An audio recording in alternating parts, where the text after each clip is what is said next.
Assalamualaikum warahmatullahi wabarakatuh. Bismillahirrahmanirrahim. Alhamdulillahirabbil alamin. Allahumma shalli ala sayyidina Muhammadin wa ala alihi wa ahli Muhammadin. Qalu subhanaka la ilma lana illa ma 'allamtana innaka antal alimul hakim. Rabbis shrah li sadri wa yassir li amri wahlul 'uqdatam min lisani yafqahu qawli. Amma ba'du. Hadrat sayyidina Muhammadin wa ala alihi wa Muhammad. Al-Fatihah. A'udzu billahi minasyaitonir rajim. Bismillahirrahmanirrahim.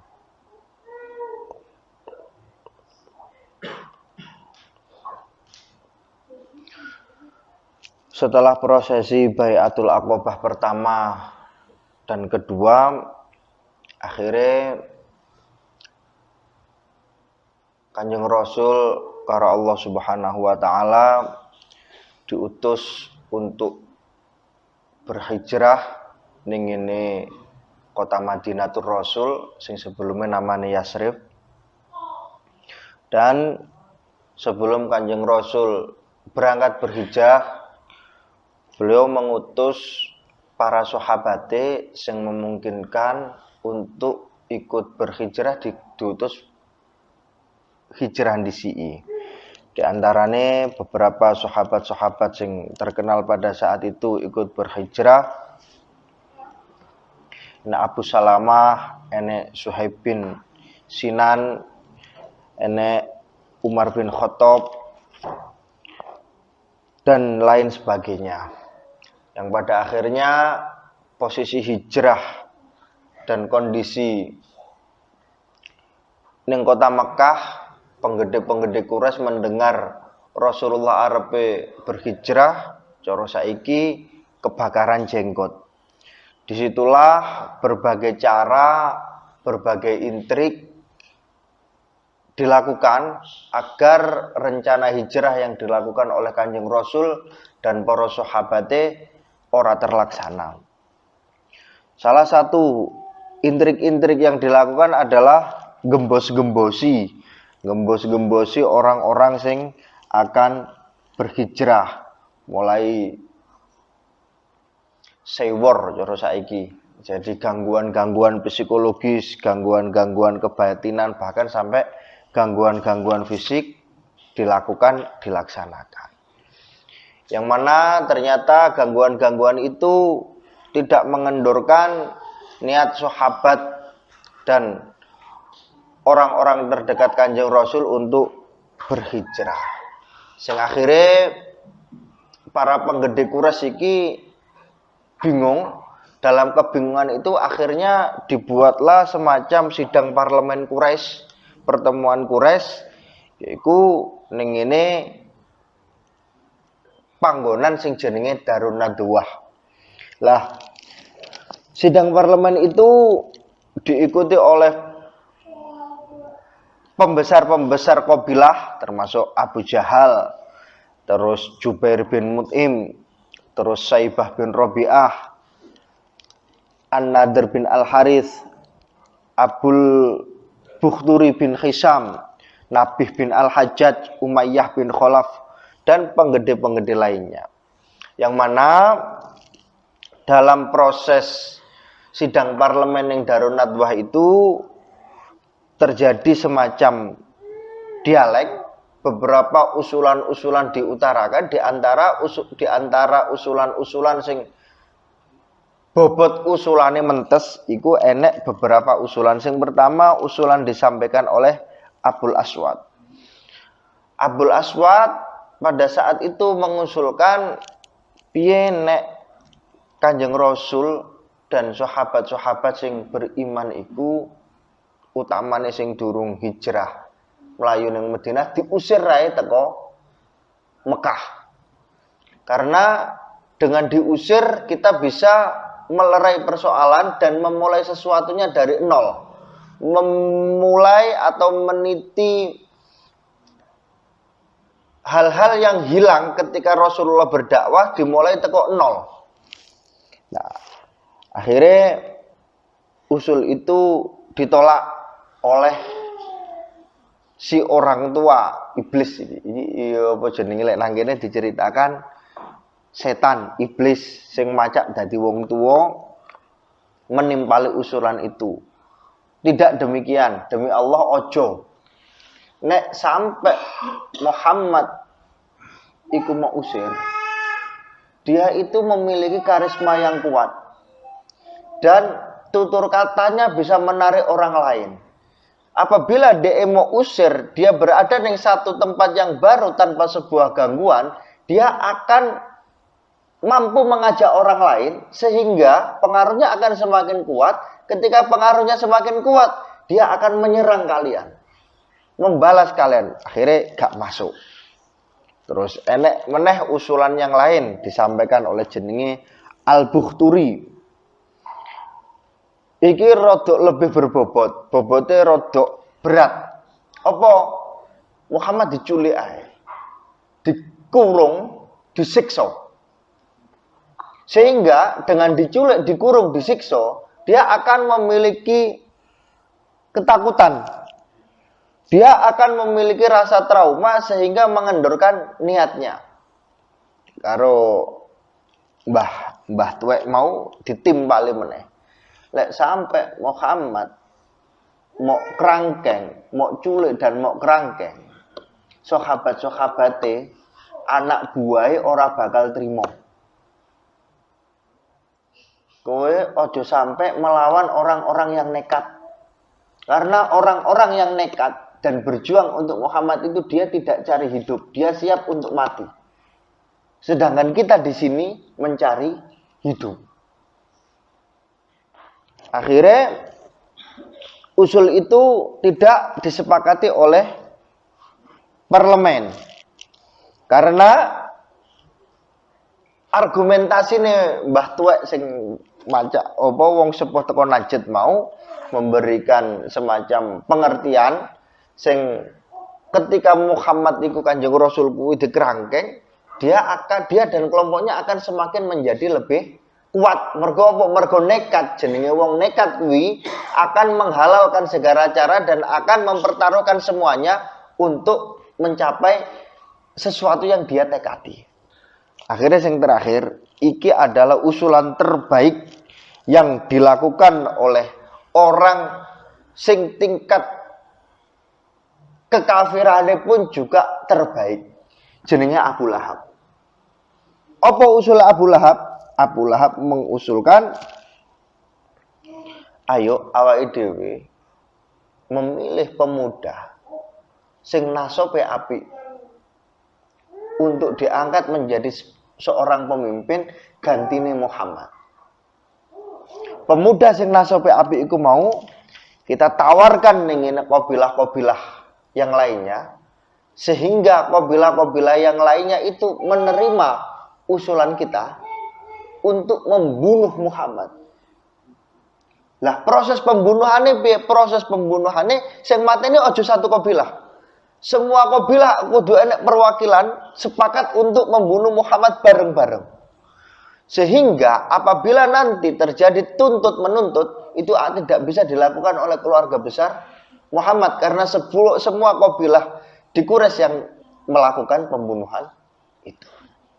Akhirnya usul itu karo Mbah Saiton mau diterima dan atas persetujuan Mbah Saiton niku mau usul itu disepakati oleh semua kabilah-kabilah yang hadir ning ini sidang Darun Nadwa. Yang pada akhirnya disusunlah skenario sedemikian rupa untuk membunuh Kanjeng Rasul lah. Tapi sing tidak diprediksi oleh orang Quraisy, Kanjeng Rasul kuwi duwe Allah Subhanahu wa taala sing selalu njogo dan menginformasikan segala sesuatu yang diperlukan dalam rangka menyiarkan ajaran agamanya Allah Subhanahu wa taala. Akhirnya Allah mengutus malaikat Jibril untuk menyampaikan kepada Kanjeng Rasul tentang keputusan sidang yang dilakukan oleh penggede-penggede Quraisy. Akhirnya malaikat Jibril menyampaikan itu kepada Kanjeng Rasul, dan pada akhirnya Kanjeng Rasul mempersiapkan diri untuk pergi hijrah dengan persiapan yang sangat amat matang. Upaya-upaya, tindakan-tindakan, langkah-langkah yang dilakukan oleh Kanjeng Rasul untuk menghindari pembunuhan agar hijrah Kanjeng Rasul karo para sahabat sukses kuwi mau. Sing pertama, Kanjeng Rasul ndhawuhi Sayyidina Ali. Sayyidina Ali diutus manggon ning panggonan sarene Kanjeng Rasul. Sare ning kono nggawe selimute Kanjeng Rasul. Yang kedua, Kanjeng Rasul keluar dari rumah di luar jadwal kebiasaannya. Jadi sebelum terjadi pengepungan, biasanya Kanjeng Rasul iki keluare dalu sore, artinya ketika waktu-waktu ora panas. Lah iki kondisi waktu panas. Siang hari Kanjeng Rasul keluar dari rumah marani Abu Bakar. Akhirnya marani ning ngene Abu Bakar di temoni karo Kanjeng Rasul ning daleme. Kanjeng Rasul menceritakan apa sing di dawuhne malaikat Jibril marang Kanjeng Rasul. Akhirnya beliau berdua menyusun satu langkah skenario sing amat sangat matang untuk pergi berhijrah ning ngene Madinah. Jadi hijrah itu dilakukan malam-malam. Begitu Kanjeng Rasul balik ning ngene daleme, disitulah dilakukan pengepungan oleh orang-orang Quraisy, yaitu Abu Jahal dan kawan-kawan. Enek Abu Jahal, enek Al-Hakam ning kene, enek Uqbah bin Abdul As, ada 11 orang. Enek Ubay bin Khalaf, enek Zam'ah bin Al-Aswad. 11 orang perwakilan suku-suku terpandang yang ada di Quraisy untuk menjalankan usulane Abu Lahab sing sangat matang dan sangat dianggap sangat cerdik. Di tengah-tengah pengepungan itu ya enek gerenang-gerenang sing dilakukan oleh Abu Lahab. Wis maring ini Muhammad bakal mati. Wis ora enek meneh janji-janji sing diomongno Muhammad lek awak dhewe sampai beriman, awak dhewe arepe dadi rajane wong Arab, awak dhewe akan dihormati seluruh jazirah Arab dan bahkan seluruh lingkungan kanan kiri kita karena kita beriman kepada Muhammad. Omongan-omongan koyo ngono maring ngene wis ora enek.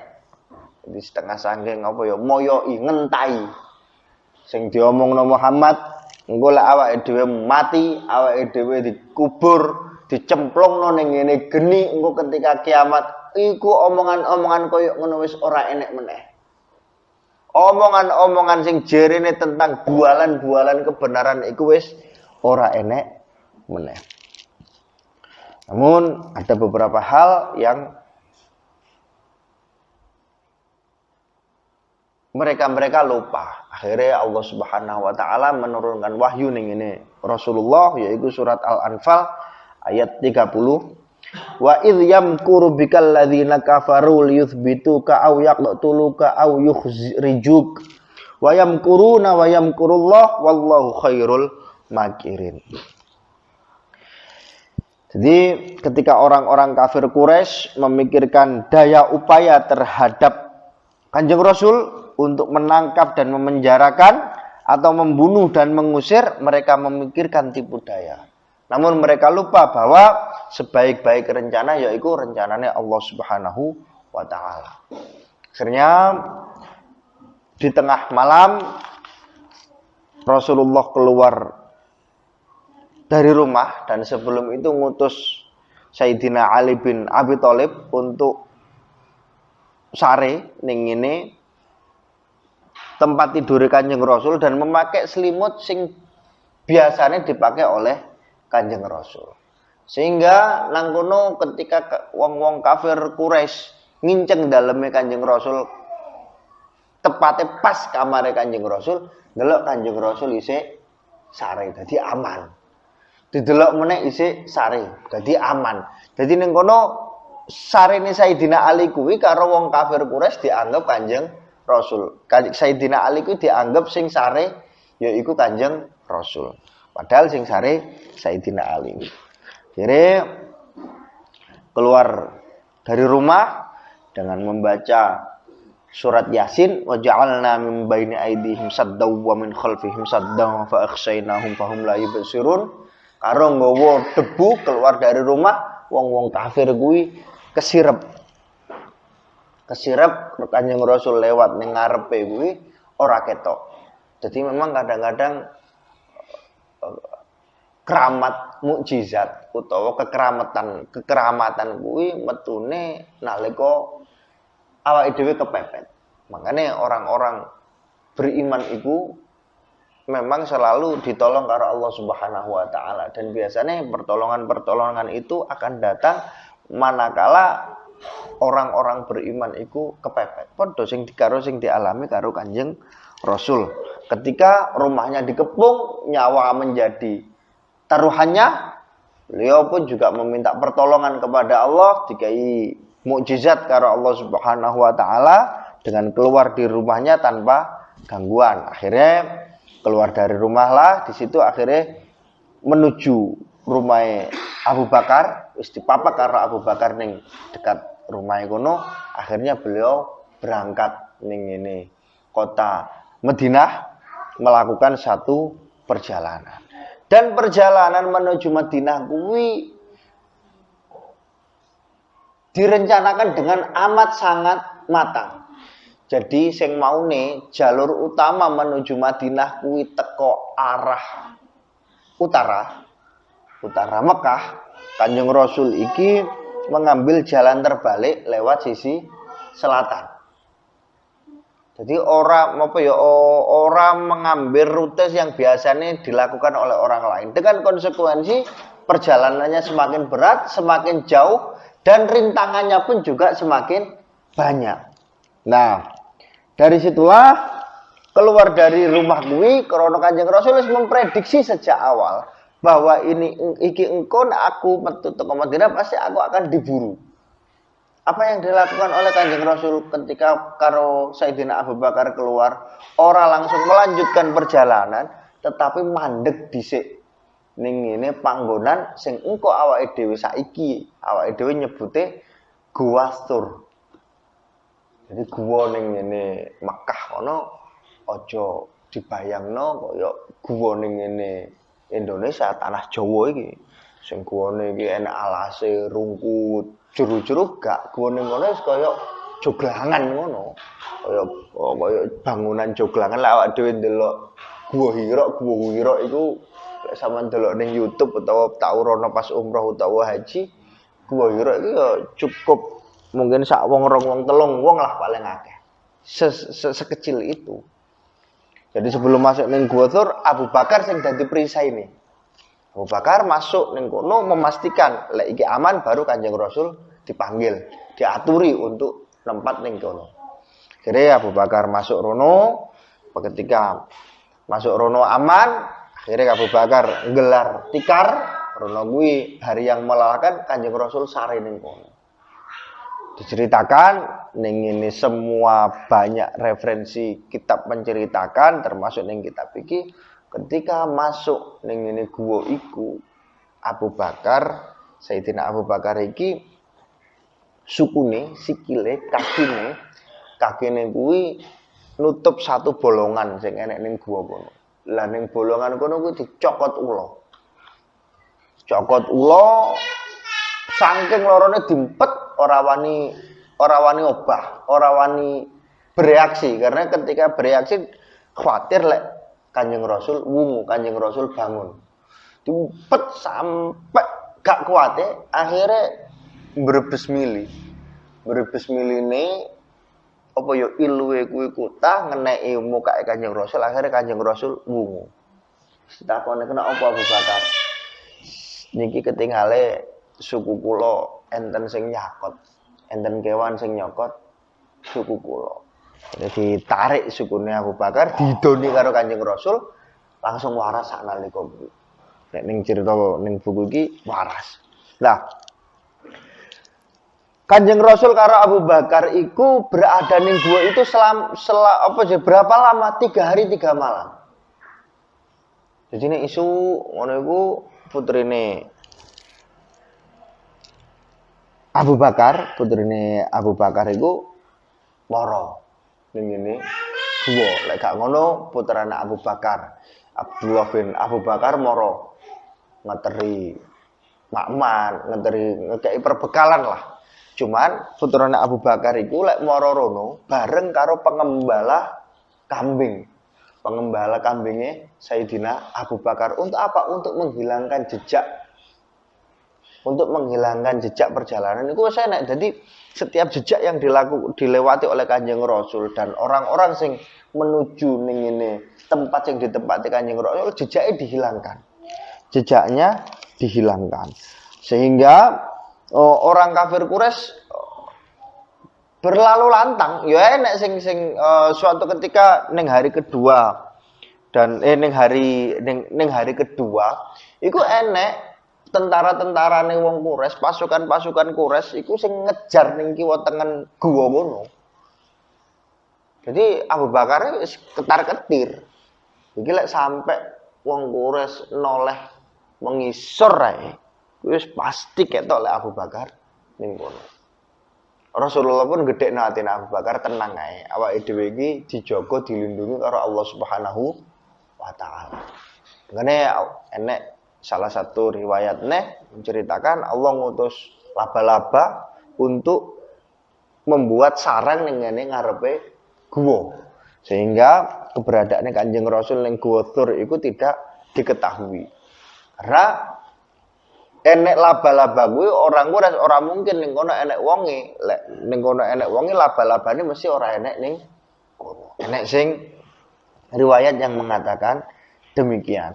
Akhirnya singkat cerita sampai 3 hari, dalam proses 3 hari itulah akhirnya Sayyidina Abu Bakar karo Kanjeng Rasul keluar dari gua. Keluar dari gua itulah akhirnya melakukan perjalanan menuju Madinah. Saat orang-orang Quraisy 3 hari 3 malam ngamuk, jengkel, gregeten karepe dhewe karena rencanane gagal. Sing nomor loro, golek Kanjeng Rasul gak petuk-petuk. Di puncak emosine sing wis meletup-letup itulah 3 hari 3 malam mungkin kekeselan.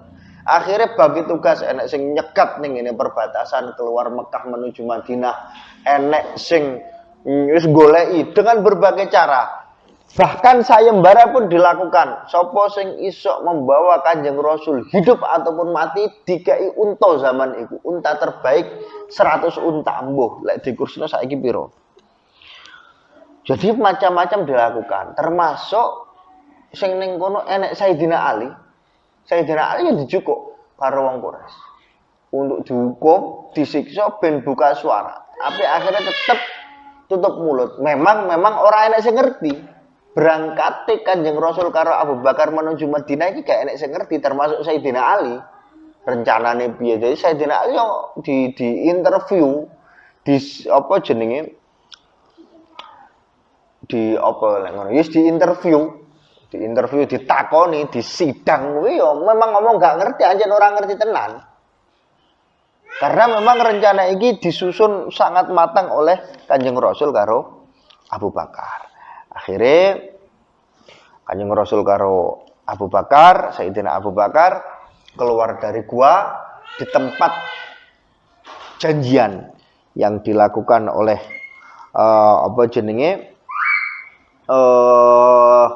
Kanjeng Rasul karo Sayyidina Abu Bakar karo orang sing jenenge Abdullah bin Uraikid Al-Laitsi. Dia adalah seorang yang bekerja sebagai jasa penunjuk jalan sing profesional dan dapat dipercaya. Ini gurung Islam. Menurut satu riwayat yang lain pun juga dikatakan ketika nganterne Kanjeng Rasul iki ya wong Quraisy, orang sing isik menyembah Lata lan Uzza, tapi iso dipercaya. Kanjeng Rasul dan Abu Bakar mempercayai orang itu. Lah waktu arepe berangkat enek putrine Abu Bakar yaitu Asma binti Abu Bakar mendatangi keduanya, mendatangi Kanjeng Rasul karo Sayyidina Abu Bakar dengan memberikan unta. Jadi dua unta itu sing siji ditunggangi karo sapa jenenge Abdullah bin Uraikid iku mau, sing siji ditunggangi Kanjeng Rasul karo Sayyidina Abu Bakar. Dan iku mau mereka bertiga itu melewati rute sing agak jauh, rute sing munyer, tidak rute biasa nih, karena dikhawatirkan nangkon nanti diganggu atau bahkan ditangkap oleh orang kafir Quraisy. Yang pada akhirnya beliau bertiga kui berangkatnya kui munyer, ning kene dikatakan lewat wilayah Khoror, Saniyatul Murrah, Laqfa, Mudijah, Laqaf. Iki nama-nama daerah sing tandus, nama-nama daerah sing rutenya rute menuju Yaman, orang menuju Madinah, karena mengambil rute sing berputar karena tempatnya sangat jauh dan tidak seperti biasanya, maka konsekuensinya waktunya agak lama. Informasi sing tak ngerteni jarak Mekah ning ini Madinah itu 500 kilo. Jadi jarak Mekah ning Madinah itu 500 kilo. Jadi lek ditempuh menggunakan apa jenenge dengan berjalan kaki atau dengan berjalan unta itu lama, suwe, karena 500 km. Lah di tengah-tengah perjalanan itu ada beberapa peristiwa. Peristiwa yang pertama, Sayyidina Abu Bakar menceritakan, Sayyidina Abu Bakar melakukan perjalanan sepanjang malam dan sangat lelah karena suhu udara yang amat panas. Jadi Kanjeng Rasul karo Sayyidina Abu Bakar melakukan perjalanan dari Mekah ning ngene Madinah itu dalam ketika musim kemarau, ketika musim panas, sehingga kondisinya sangat melelahkan. Akhirnya Sayyidina Abu Bakar istirahat, berteduh ning satu tempat sing ning kono krana ora enek iyup-iyupan. Sayyidina Abu Bakar karo sapa jenenge Abdullah kuwi mau ngangkat watu sing harapane watu iku iso digawe iyup-iyupan, terus dikei kaya tendo-tendoan mungkin cara saiki, sehingga Kanjeng Rasul iso sare ning kono. Dalam perjalanan istirahat iku mau Sayyidina Abu Bakar saat menyaksikan apa jenenge Kanjeng Rasul sare, Sayyidina Abu Bakar iki ngeliter golek perbekalan. Misalnya ning kono enek apa jenenge salah seorang penduduk Madinah sing lewat nggawa apa ya binatang kembalaan, kambing, nggawa wedhus ning ngono, ditakoni, "Wedhusmu iso di perah susune apa gak? Lek iso tak perai." Dia dibeli, golek perbekalan. Sehingga saat Kanjeng Rasul wungu ning kono wis siap sedia, enek susu, enek apa, sehingga Kanjeng Rasul iso memberikan asupan, iso dahar, iso ngunjuk susu, sehingga ketika melanjutkan perjalanan seger. Akhirnya begitu seger dilanjutkan meneh perjalanan ini, sehingga mulai menguras tenaga lagi. Lah dalam perjalanan itu Sayyidina Abu Bakar kuwi posisinya selalu membonceng Kanjeng Rasul. Karena apa kok Sayyidina Abu Bakar menggonceng Kanjeng Rasul? Selain untuk menyamarkan identitas dalam rute perjalanan sing ditemoni iku, Sayyidina Abu Bakar melewatkan rute sing kira-kira ning kono enek orang yang dikenal, sehingga Kanjeng Rasul aman, ora enek sing ngerti nek iku adalah Kanjeng Rasul. Sampai Sayyidina Abu Bakar pada akhirnya posisinya diketahui karena lewat satu jalur dan ada yang mengetahui, dan informasi itu akhirnya sampai tekan Mekah. Yang mendengarkan pertama kali yaitu jenenge Suraqah bin Malik. Suraqah mengisahkan ketika Suraqah iki nongkrong kumpul-kumpul karo warga sekitar yo karo tonggo teparone lah ning Bani Mudij, datanglah seorang laki-laki sing memberikan informasi ning ngene Suraqah bahwa Kanjeng Rasul telah lewat ning ngene jalan sing memutar, tidak menggunakan jalan sing biasanya. Dari situlah Suraqah tergoda untuk ikut menangkap Kanjeng Rasul untuk diserahkan kepada suku Quraisy. Suku Quraisy ini pembesar-pembesar Quraisy. Lalu Suraqah, singkat cerita, Suraqah mengambil kudanya untuk mengejar Kanjeng Rasul dan Sayyidina Abu Bakar. Dalam proses pengejaran itulah kudanya ini rewel. Itu jaran yang biasanya ditumpaki manut iki dadi rewel, yus gereng-gereng, yus pokoknya ganggu gudol lah. Sampai akhirnya Suraqah itu nggawe semacam apa ya, undian lah. Jadi dia nggawa panah, nggawa anak panah diundi. Anak panahnya diundi di dekek ning ngene satu dalan diundi. Iki Muhammad tak tangkep ora, tak tangkep ora, tak tangkep ora, tak tangkep ora. Cebloke ora terus. Sampai beberapa kali ora terus. Tapi dia bernafsu, sangat bernafsu Suraqah iki untuk menangkap Kanjeng Rasul dan Sayyidina Abu Bakar dengan harapan mendapatkan hadiah. Di tengah-tengah perjalanan Kanjeng Rasul karo Sayyidina Abu Bakar wis ketok, dilalah jarane Suraqah kuwi keblowo, kejeglong.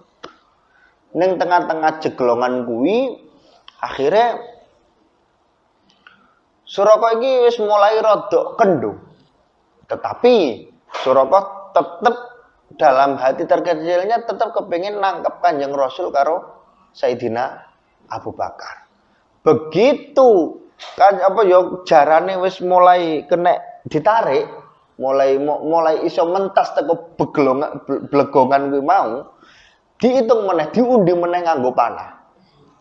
Ki ditangkep ora, ditangkep ora, ditangkep ora. Pancet hasilnya untuk tidak menangkap Kanjeng Rasul. Sing pada akhirnya singkat cerita Kanjeng Rasul terkejar, tapi Suraqah dalam hati ini wis kenduk karena beberapa tanda-tanda alam itu menunjukkan bahwa alam tidak mendukung Suraqah untuk menangkap Kanjeng Rasul dan Sayyidina Abu Bakar, yang pada akhirnya Sayyidina Abu Bakar kuwi Suraqah kuwi dialek karo Kanjeng Rasul bahwa njaluk semacam garansi lah, njaluk semacam garansi lek Suraqah ora nangkep Kanjeng Rasul iku oleh barokah, cara saiki mungkin bahasane ngono. Akhirnya dikei catatan-catatan karo Kanjeng Rasul sing digawe cekelane Suraqah. Perjalanan itu memang sangat melelahkan dan sangat menguras tenaganya Kanjeng Rasul karo Sayyidina Abu Bakar. Sampailah ning ini satu tempat istirahat karena wis perbekalannya wis mulai nipis dan bahkan mungkin wis meh entek. Nang kono Kanjeng Rasul karo Sayyidina Abu Bakar istirahat ning ini pengembala kuda sing ning kono jenenge Ummu Ma'bad. Jadi Ummu Ma'bad iki pengembala kambing, sing kambing iku kuru-kuru. Jadi ora memungkinkan untuk diperah susune utawa direpoti karena wis mangan angel. Rekoso lah dhek uripe rekoso. Sampai pada akhirnya Kanjeng Rasul ngobrol dialek karo Ummu Ma'bad bahwa aku oleh apa ora merah susu wedhusmu. Iki ngono wedhus, jawabe Umi Ma'bad, nggih pareng, oleh. Cuman wedhus iki wedhus sing ora metu susune. Gak bakal kenek. Diper susune iki wedhus kuru, wedhus kering. Akhirnya Kanjeng Rasul nyawang salah satu kambing sing enek ning kono ditembung karo Kanjeng Rasul, iki tak peres ya susune. Golek apa jenenge lek susune engko metu, susune arep tak ombe diizini karo Ummu Ma'bad. Akhirnya diperes tenan. Diperes karo Kanjeng Rasul, susune dilalah metu, diwadahi teko dan melimpah ruah susune. Susune melimpah ruah, akhirnya Kanjeng Rasul karo sapa jenenge Sayyidina Abu Bakar ngunjuk ning kono wis mangan dahar dengan daharan perbekalan sing isih enek sak cukupe di dahar, begitu wis dianggap cukup melanjutkan perjalanan. Sehingga ketika Ummu Ma'bad ning omah, iki bojone pas lagi gak enek. Begitu bojone enek balik, bojone iki kaget. Loh, kok enek suguhan tamu? Kowe kok ngekekno suguhan tamu iku piye ceritane? Awak dhewe iki butuh panganan, awak dhewe iki butuh perbekalan kok mau kekno wong iki lho. Terus cerita. Mau enek wong iki koyo ngene. Jadi tentang prosesi sampai terjadi apa jenenge pemenuhan kebutuhan sing jenenge susu dan lain-lain ning kono iki diceritakno kabeh ning ngene bojone. Loh, akhirnya bojone sadar. Iku ketoke wong sing digoleki karo wong-wong Quraisy deh. Kriteriane piye ngene, diceritakno kabeh kriteriane. Bahwa memang benar akhirnya itu adalah Kanjeng Rasul. Sampai Kanjeng Rasul di satu perjalanan setelah teko ngene Umi Ma'bad kuwi, Kanjeng Rasul melakukan satu perjalanan ketemu wong jenenge Buraidah Al-Hasib Al-Aslami. Nah, orang itu juga ketemu ning dalan membawa 80 keluarga. 80 keluarga besarnya ketemu Kanjeng Rasul ning kono sehingga cerita orang ini tertarik karo Kanjeng Rasul dan menyatakan keislamannya.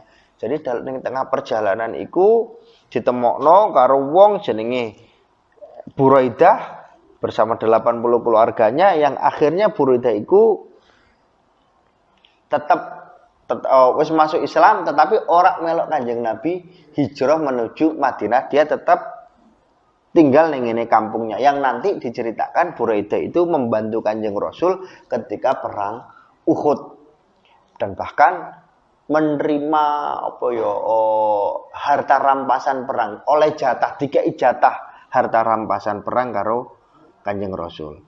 Sehingga singkat cerita Kanjeng Rasul melanjutkan perjalanan. Dalam perjalanan itu Kanjeng Rasul akhirnya melewati perkampungan. Perkampungan itu perkampungane Abu Aus Tamim bin Hajar.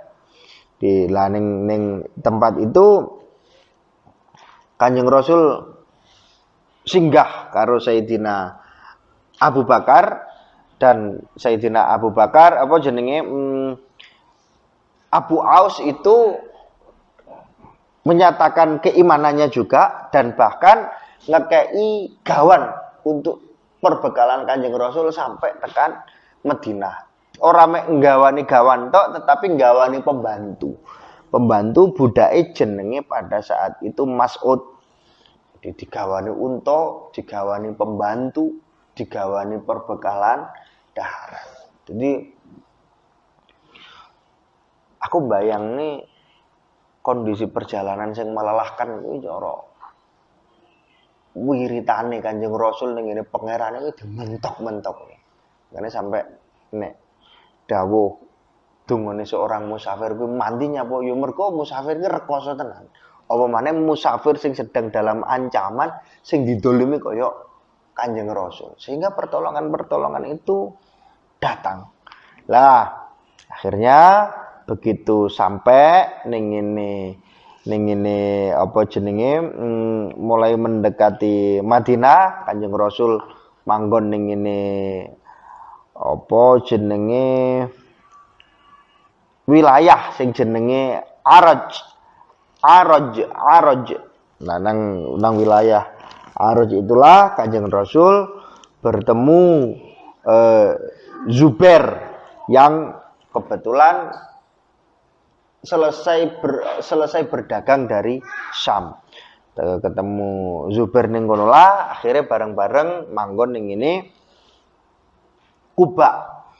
Di Kuba itulah Kanjeng Rasul istirahat. Ya wis sak cukupe melepas penat, iki perjalanan wis tidak begitu melelahkan, wis ora begitu dikejar-kejar karena wong Quraisy dhewe pun juga ora memungkinkan untuk terus mengejar. Akhirnya ning Kuba disitulah Kanjeng Rasul membangun masjid yang pertama kali sing sampai saiki diarani Masjid Kuba. Nah, Masjid Kuba itulah akhirnya Kanjeng Rasul melakukan sholat dan lain-lain. Setelah dianggap cukup, Kanjeng Rasul melanjutkan perjalanan, dan dalam perjalanan itu jadi Kanjeng Rasul iki ning Kuba 4 hari, Senin, Selasa, Rebo, Kamis, yang akhirnya tiba ning ini hari Jumat. Kanjeng Rasul melanjutkan perjalanan untuk sampai ning ini titik tujuan, yaitu Yasrib, kota Madinah. Setelah hari Jumat sampai ning kono, Kanjeng Rasul menemui apa jenenge keluargane teko ibuke, paman-pamane teko ibuke. Dadi ibuke Kanjeng Rasul iki wong Madinah, teko Bani Najjar. Ngene Bani Najjar. Jadi Kanjeng Rasul masuk ning Madinah. Begitu masuk ning ini Madinah itulah Kanjeng Rasul tiba di satu lokasi sing sekarang dibanguni Masjid Nabawi, yang mana di situ orang-orang muhajir, orang-orang Ansor itu senajan toh disambut oleh orang-orang Ansor. Jadi senajan orang-orang Ansor iki ora begitu sugih, tetapi loyalitasnya kepada Kanjeng Rasul tidak perlu dipertanyakan lagi. Jadi duwe semangat sing kuat untuk membantu dakwah Kanjeng Rasul dan sahabat-sahabate Kanjeng Rasul. Bahkan diceritakno nang kono misale enek wong muhajirin orang duwe bojo, wong Ansor bojone loro, sing siji dikekno sahabat muhajirin. Sampai segitu nih loyalitas utawa persaudaraan yang dimiliki oleh orang-orang Ansor kepada Rasulullah dan sahabat-sahabat muhajirin sing bareng karo Rasulullah. Singkat cerita, ning kono lah akhirnya diwakafi tanah karo sahabat Ansor, membangun Masjid Nabawi ning kono dan gawe dalem yo ning kono juga. Dalamnya Rasulullah kuwi di antara apa jenenge cedhek Masjid Nabawi. Nah, makanya tengah-tengah apa ya wis kaya marbot masjid, wis sak masjid. Dalamnya Rasulullah Masjid Nabawi, tengah-tengah dalamnya Rasulullah karo masjid iki jenenge Raudhah.